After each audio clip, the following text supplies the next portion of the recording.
సీనన్నా సీనన్నా నీ వెంటే నేమన్నా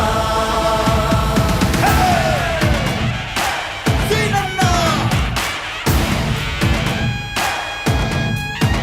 సీనన్నా సీనన్నా నీ వెంటే మేమన్నా సీనన్నా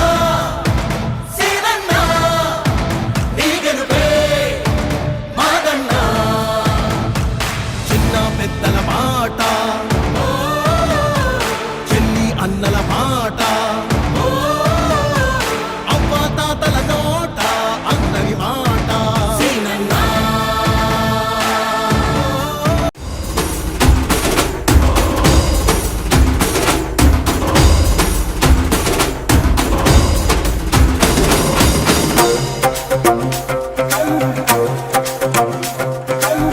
కనకనమండే ఆయుధమై కాంగ్రెసు జెండకు దళమై బల్లున ఈ నేలకు చేరను ఒక ఉద్యమతారా సామాన్యుల పక్షం నిలిచిన కొమ్మౌ చెగువేరా ప్రజాపాలనే తన స్వరమై ప్రత్యర్థుల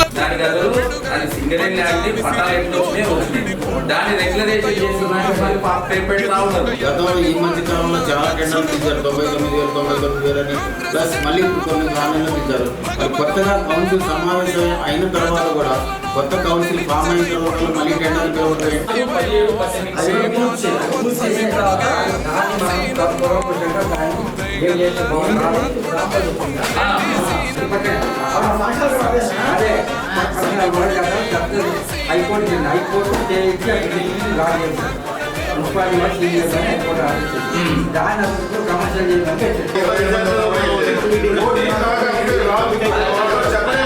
పేపర్ మీద అన్ని పెట్టుకొని ఇవన్నీ మనం పరిష్కారం తీసుకొని మనం పనిచేస్తాం.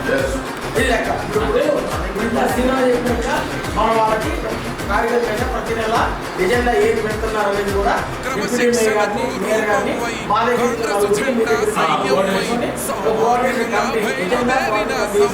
ఎజెండా పెట్టాలి. వాళ్ళు మన వాళ్ళు మిత్రపక్షంగా ఉన్నాం కాబట్టి మనం కార్యకర్తలకైతే ఇక్కడ అందరికి అసంతృప్తి. మీరు కౌన్సిల్లో ఉన్నారు కాబట్టి దయచేసి ఇంకోటి ఏంటంటే కౌన్సిల్లో ఉండేటోళ్ళు ఎవరైనా పైనుంచి వచ్చిన మెసేజ్ ఇది డిప్యూటీ మేయర్ గారు కానీ డీసీసీ గారు కానీ ఇక్కడ సీనియర్ కాంగ్రెస్ ఎవరైనా కానీ కాంగ్రెస్ పార్టీకి సంబంధించి ఏ మీటింగ్ అయినా డీసీసీ ఆఫీస్లో కానీ మినిస్టర్ గారి క్యాంప్ ఆఫీస్లోనే పెట్టమన్నారు. మీరైతే రిక్వెస్ట్ చెప్తున్నా దయచేసి ఎవరు కూడా సొంత ఏజెండా తీసుకోకుండా ఎక్కడ ఏది పెట్టకుండా పాల్వంచకపోతే కూడా మీరు అనుకోకుండా అంతా ఒకటే. మీరు 60 ఇందాక అన్న చెప్పినట్టు మొన్న చెప్పినట్టు ఒకవేళ కేంద్రంలో రేపు నిర్ణయం తీసుకో 2 నియోజకవర్గాలైనా 3 నియోజకవర్గాలైనా కౌన్సిల్ మాత్రం 61 ఉంటుంది. ఇక్కడ ఎమ్మెల్యేలు 3 అయినా 4 అయినా మీ 60 మంది మాత్రం ఒకటే తాటి మీద ఉండాలా, ఒక్కడే మెసేజ్లు పెట్టాలా, ఒక్కడే మీటింగ్ పెట్టాలి. అది డీసీసీ ఆఫీసా లేదా శ్రీనివాస్ రెడ్డి గారి క్యాంప్ ఆఫీసా?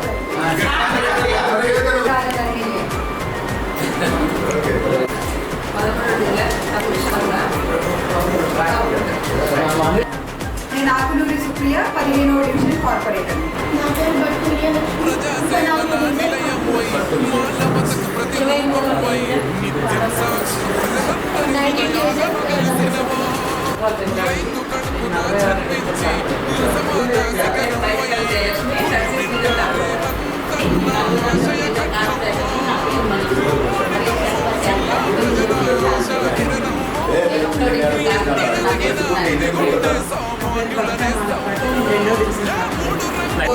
మొహమ్మద్ దావుద్ 43వ డివిజన్ కాలువ బస్సు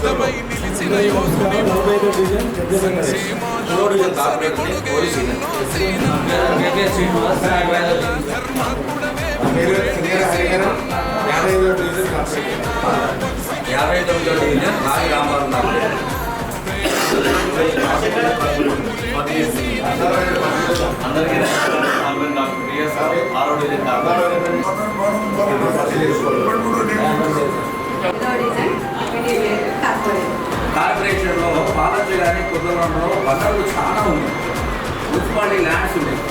దాన్ని డివోటీ సిస్టమ్ ఇచ్చి మనకి రోజు డెవలప్ అయ్యి కిరాయి నా బజారే ఉందమ్మా, అది రైతు బజారు, మెయిన్ బజారు. అక్కడ ఏంటంటే దగ్గర వేస్టేజ్ ప్లేసెస్ కారణం అది డివోటీ సిస్టమ్ ఇచ్చి కిరాయికి ఇస్తే దగ్గర నెలకు 15,000 20,000 20 లక్షలు 10 లక్షల రూపాయలు కిరాయి. ఈ ఆదాయ మార్గాలు పెట్టుకునే అనేది బడ్జెట్లో మనం మాట్లాడాలి. రెండోది మన బడ్జెట్ అంతా ఇప్పుడు సినిమా చదివినట్టే బడ్జెట్ దేని మీద పెట్టినవి జనరల్ ఫండ్ అనేది వీళ్ళు అంచనా పెట్టారు. మిగతా అన్ని కూడా ఏం చేస్తారంటే మనకి సెంట్రల్ గవర్నమెంట్ స్టేట్ గవర్నమెంట్ వచ్చే నిధులు ఉంటుంది, మళ్ళీ మనకి ఎమ్మెల్యే గారు ఇచ్చేది, ఎంపీ గారు ఇచ్చేది, ఇట్లా సపరేట్ నిధులు ఉంటుంది. ఈ నిధులన్నీ కూడా పెడతారు. మిగతా నిధులు ఏంటంటే సున్నాకు పెడతారు. ఎందుకంటే అవి తర్వాత ఇస్తారు కదా. జనరల్ ఫండ్ అనేది చూపెడతాం. దీంట్లో 4 రకాల ఫండ్స్ ఉంటాయి. జనరల్ ఫండ్ ఉంటుంది మనకి, తర్వాత ఎంపీ గారి ఫండ్ ఉంటుంది, ఏసీడీపీ అని అసెంబ్లీ డెవలప్మెంట్ అని ఎమ్మెల్యే గారి ఫండ్ ఉంటుంది, సిఎస్ఆర్ అనేది ఏంటంటే ఇక్కడ డిఎంఎఫ్పి. సిఎస్ఆర్ అనేది ఏంటంటే ఇక్కడ ఏదైనా కార్మిక వాడలు కాలం అయితే కేజీపీఎస్ వాళ్ళు వాళ్ళ పొల్యూషన్ని మనం పిలుస్తున్నాం కనుక కంపల్సరీ మనకి డెవలప్మెంట్కి సిఎస్ఆర్ నిధులు ఇవ్వాలి. రెండోది ఇక్కడ సింగరేణి వాళ్ళ దగ్గర ఆ బొగ్గు వాతావరణాన్ని మనం భరాయిస్తున్నాం కనుక ఇక్కడ ఎంప్లాయీస్ ఉంటారు కనుక కంపల్సరీ వాళ్ళు కూడా డిఎంఎఫ్పి సిఎస్ఆర్ నిధులు మనకి ఇవ్వాలి. మనం కూడా ఏం చేయాలంటే మేయర్ కానీ డిప్యూటీ మేయర్ కానీ మనం కదా కొట్లాడి సింగరేణి నుంచి నిధులు తెచ్చుకుంటే మన ఏరియా డెవలప్. ఏది కూడా మనం ఏం చేస్తామా, మనం ఎంత చేసిన ప్రజలలో రోడ్లు, పింఛన్లు, రేషన్ కార్డులు ఇవన్నీ ముందుపడి ఏపిస్తేనే మనకి రేపు ఫ్యూచర్ ఉంటుంది. ఈ చిన్న మనం మున్సిపాలిటీ మాట్లాడుతున్నా డెవలప్మెంట్ అంటే గతంలో చేయలేని పనులు మనం చేయగలం. మన కొత్తగూడెం బాలవంచ సుజాత నగర్ మీద మొత్తం మన బడ్జెట్ మీద మనం ఖర్చు ఎంత, మన రాబడి ఎంత, ఇవన్నీ వివరాలు పూర్తిగా ప్రతి ఒక్కరు మీరు జ్యోతి పేపర్ తీసుకొచ్చుకొని చదువుకోండి వారు ఈవినింగ్. సమస్యలు ఎట్లా వాటర్ సమస్యలు చూడాలి, డివిజన్ అభివృద్ధి, కార్పొరేట్ల కర్తవ్యాలు ఏంటంటే వాళ్ళు వివరిస్తారు. సీనియర్లు 3 సార్లు ఒకే వ్యక్తి మీద గెలిచారు. సత్యనారాయణ 3 సార్లు ఒకే వ్యక్తి మీద గెలిచి రకరకాల కారణాలతో చాలా స్వల్ప ఇబ్బంది జరిగింది. బట్ అయినా కానీ ఆ డివిజన్లో మన కార్పొరేట్ మీరే మనం భావిస్తూ వారు ఆ డివిజన్ మొత్తం మన వారితోనే జరుగుతామని ఆ ఉన్నటువంటి అనుభవంతో మీకు ఎట్లా ఉన్నది మనం వివరిస్తారు. ముందు ఎన్ని ఇల్లు ఉన్నాయంటే ఫస్ట్ మీరు రాసుకోవాల్సింది మన వాళ్ళ ఎన్ని ఆయన అన్ని ఇళ్ళని వాళ్ళ ఇల్లు యజమాని ఒక నోట్స్ ఆ యజమాని అక్కడికి వాడి ఎంతమంది ఉన్నారు ఏమనేది మనకు ఒక అవగాహన వచ్చేస్తుంది. ఇప్పుడు నా వాడు పాత వాడి వల్ల 530 ఇల్లు, ఇప్పుడు కొత్తగా వచ్చింది 280 ఇల్లు, నేను ఇప్పుడు చెప్పగలను. అట్లా మీరు ప్రతి ఒక్కరు కూడా టక్కని మీ దగ్గరకు వచ్చి మీ వాళ్ళు ఎంతమంది ఇల్లు అన్నమాట కరెక్ట్గా వెళ్ళింది. ఓటర్ పాతవి 1950, 1750, ఇప్పుడు 2210 అట్లా టక్కటక్కని మనం చెప్పగలం.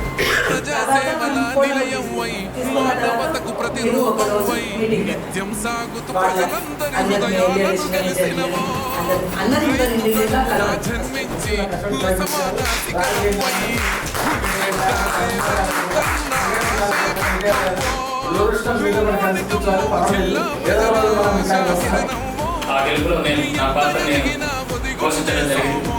ఏది ఏమైనా municipal corporation mayor, deputy mayor మనకు వచ్చినట్టయితే చాలా సంతోషంగా ఉండేది. అదృష్టం రాకుండా అందరం బాగా ఉన్నది. ఏది ఏమైనా ఇప్పటికైనా మించిపోయింది లేదు. సరే, ప్రజాప్రతినిధిగా మనందరికీ ప్రజలు మనకు అవకాశం ఇచ్చారు. చాలా అదృష్టం. ఎందుకంటే వాటిలో 3,000 మంది ఉంటే అందులో ప్రథమ పౌరులుగా ప్రథమ పౌరులుగా మనకు అవకాశం ఇచ్చినటువంటి ప్రజలకు ఎప్పుడు మనం రుణపడి ఉండాలి, వాళ్ళకి అందుబాటులో ఉండాలి. వాళ్ళలో ఒక కుటుంబ సభ్యుడిగా మనం అక్కగా చెప్పినట్టుగా, ఇందాక అన్నగారు చెప్పినట్టుగా ప్రతి కుటుంబంలో ఒక కుటుంబ సభ్యుడు మనం. నేను 95లో ఫస్ట్ మున్సిపల్ కౌన్సిలర్గా పోటీ చేసి గెలిచాను. 2000 వరకు బాలవచ మున్సిపల్ కౌన్సిల్లో ఉన్నాను. ఇక 2000 సంవత్సరం నుంచి బాలవచలో ఎలక్షన్ జరగలేదు, మనందరికీ తెలిసిన విషయం. మొన్న 26 years మనకు బాలవచలో ఎలక్షన్స్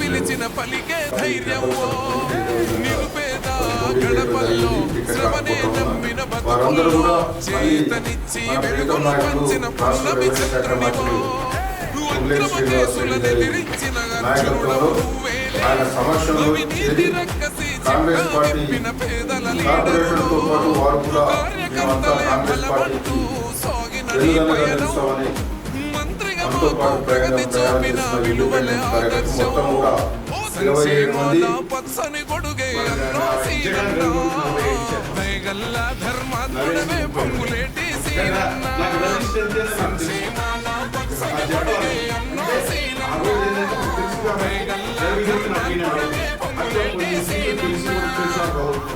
కాంగ్రెస్ పార్టీలో మొట్టమొదటి నుంచి ఉన్నారు, పార్టీని నమ్ముకొని ఉన్నారు. అది చెప్పి అతను పట్ల సీఎం కానీ మేము కానీ నూతనంగా గెలిచిన కార్పొరేట్లందరూ కూడా శుభాకాంక్షలు. ఉద్యోగ శాఖ ఏ విధంగా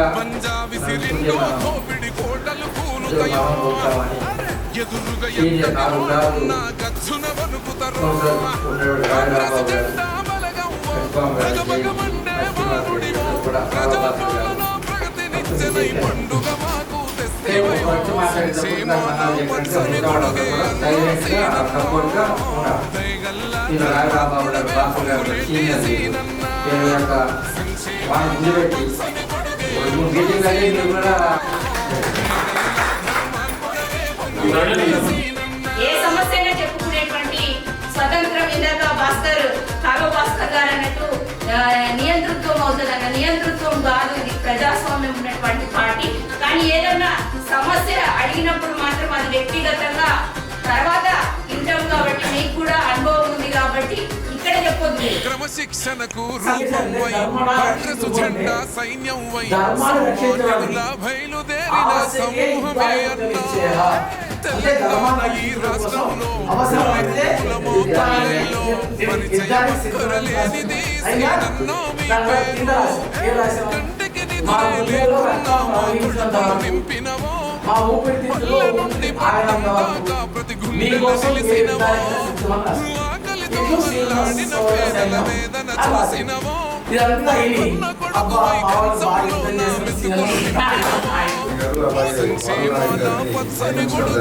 తాత్కాలికమే అయినా వారిని మన నియోజకవర్గం నుంచి గుర్తించిన సీనన్న గారికి కానీ అలాగే కాంగ్రెస్ పార్టీ కానీ ఇక్కడ నియోజకవర్గ కాంగ్రెస్ కార్యకర్తలుగా ధన్యవాదాలు కృతజ్ఞతలు తెలియజేస్తూ వారికి జై శ్రీనన్న శ్రీనన్న నాయకత్వం కాంగ్రెస్ కార్పొరేటర్ల ఐక్యత శ్రీనన్న నాయకత్వం